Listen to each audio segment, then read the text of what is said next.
Alright, Trap Red here. Make some room for some memories, maybe, on a hot, sweaty afternoon day. I want to play some music.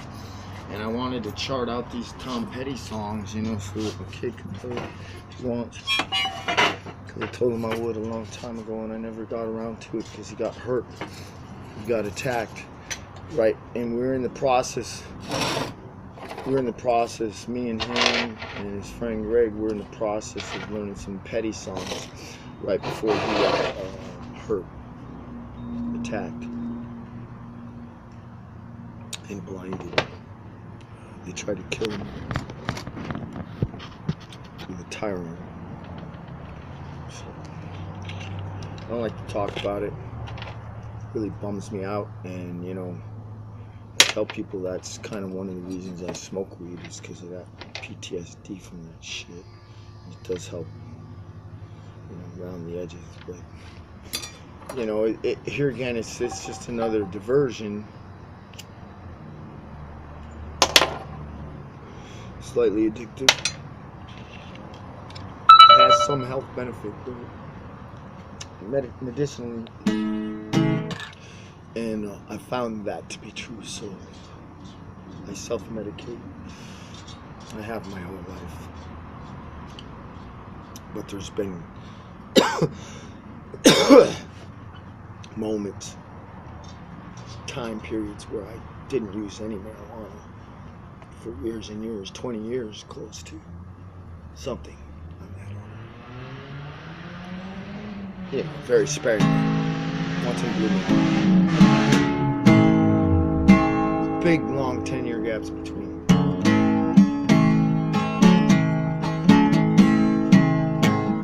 You can't fog up your head and then expect the results to be, optimal. You have to clear your mind.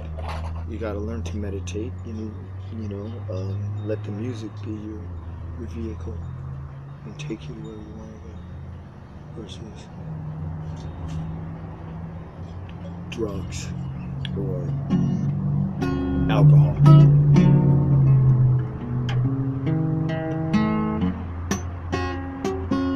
But, because we live in a world full of desperate people with broken dreams and, broken lives, then the alcohol and the drugs definitely play a big factor. They seep in like glue in the cracks. It's what holds it all together. If they don't have that stuff, there's riots and there's mayhem and maniacs worse than when they do have it. That's why they found out in Switzerland it was better just to give the junkies their stuff. In Switzerland, that's what they do, and they got a whole different program over there in Germany and Switzerland, and these different things, but this drug addiction problem is really, it's a big problem in America because there's so many people addicted to so many different substances, and they're in various psychoses from it, or lack of it, or something. You got prescription drugs that people are being experimented upon, and then you got the street drugs that the known effects are destitution, addiction, depravity, death.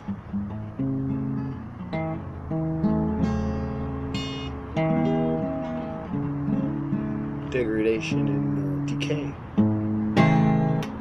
deterioration. And that's what we see in our country. We're seeing a big deterioration in our society because our moral structure has been decayed. It's deteriorated.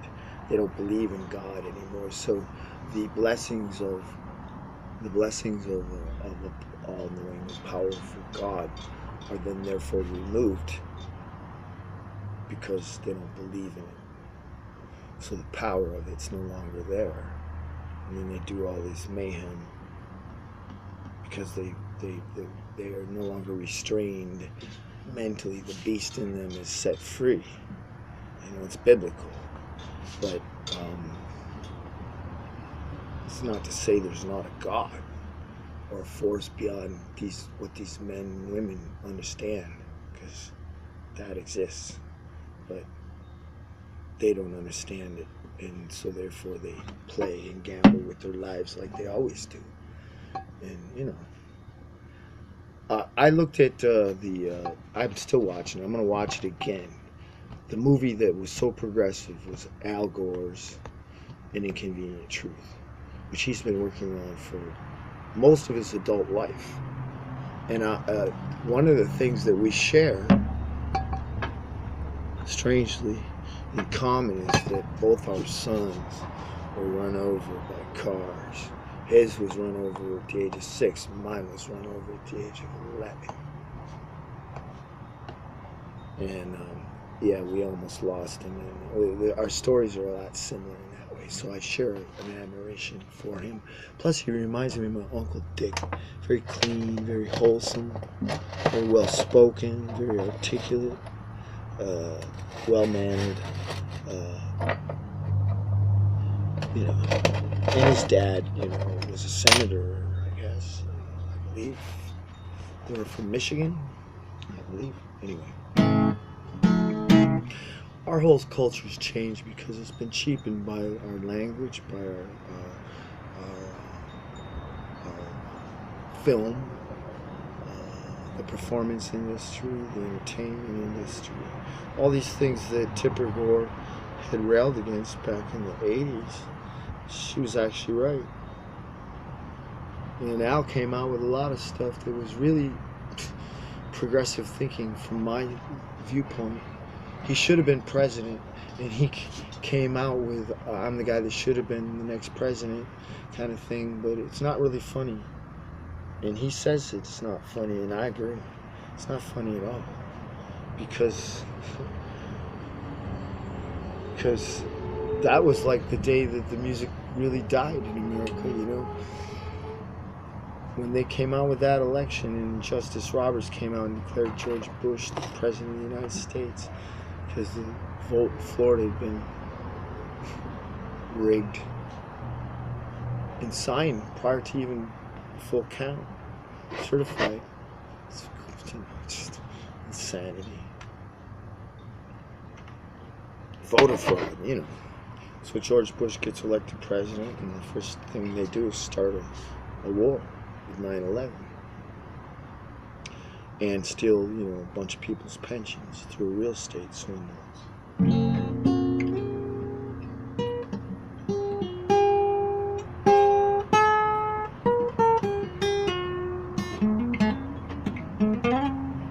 Who's to say that wasn't just a diversion to do the real estate swindle, knowing that there was going to be a lot more money made that way. So they had to transfer the funds into something, it's like a magic trick. It's like, look here, and then the funds go over here, over here, and people are looking at this going, ooh, never really thinking that the whole point was to steal that money, and you got money go bye-bye somehow. It never really disappears. It just, kind of goes someplace else. They had to make it go someplace else. So they did.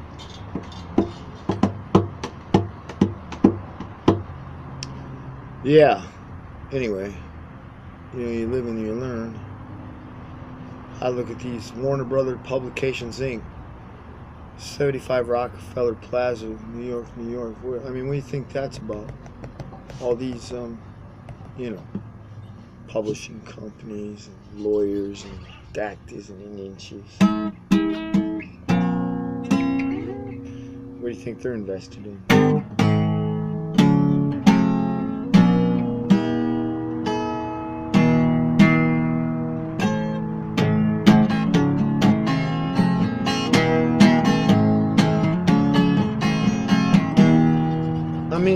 It's kind of like, who would you want to be? Would you want to be one of these guys? This is what it is. This is what they sold. See that? Stagecoach. Bridge to Nowhere. A stagecoach. Stagecoach with a bridge to nowhere.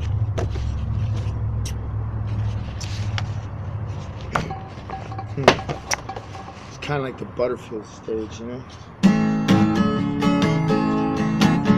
lot of people don't know about that.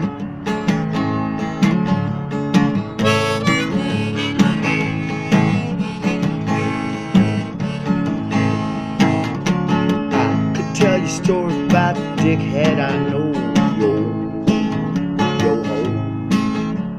Oh, ain't right from long ago, yo-ho. Some dirty old man leave you choking, busting on the floor, rolling guts and choking. Chicken. The Butterfield stage don't run no more. They robbed it down at the country store. She was rolling through the tracks one day. Outlaws held her up and he said, made off with all the gold. Butterfield stage don't run no more. They sold it down at the country store. Melted to wax, you know. In the April sun, the shore was shining. Silver and gold, it was rhyming on a wall.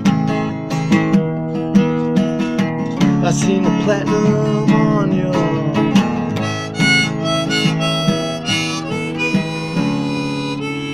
name. Fame, it's all the same. When they say it don't pay,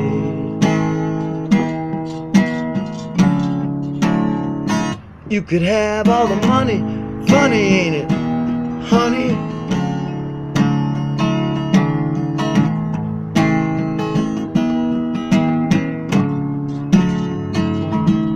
Takes true hearts to bleed these words to see, like diamonds in the rough. You gotta be tough when you're so deep, calling enough.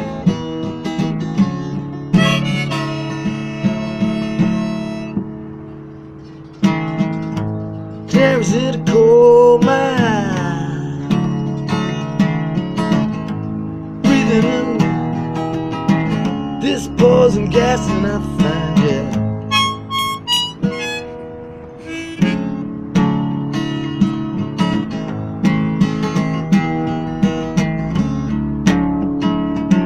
Got arsenic jaws on 33, geography and history.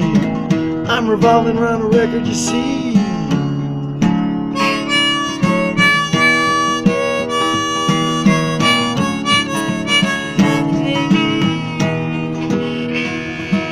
Got kitty cats in the trees.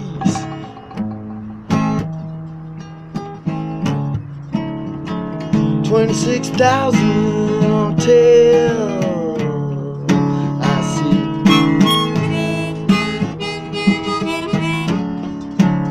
They grow them in big in Texas, if you please. And all my exes live in Texas, but didn't you know? I don't drink that tea, man. When I moved to Arizona long ago, yeah.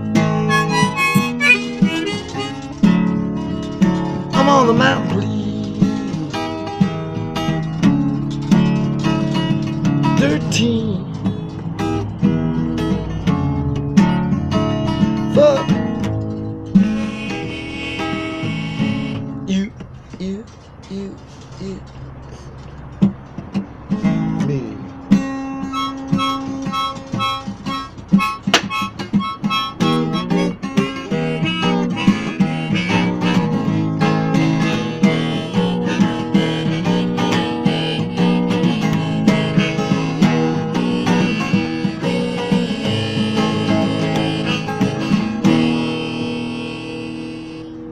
I guess that's about it for this one, because it's 15 right now, man. Boom.